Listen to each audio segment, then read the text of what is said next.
Hey, welcome to Buzz 505's podcast room. The purpose of this video is to let you know the do's and don'ts while recording for your podcast.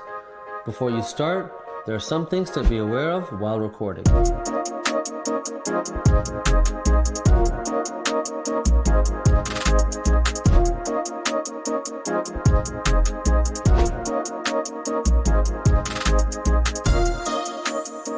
First, when starting and finishing a recording, wait 5 to 8 seconds.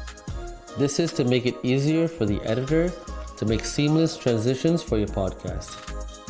2, if you make a mistake, take a few seconds and continue from where you left off.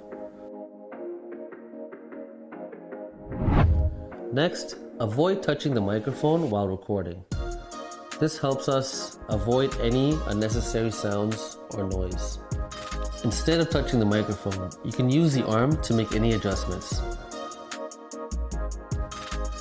If recording video, try to review your notes before you start your podcast recording. This is to avoid looking down multiple times.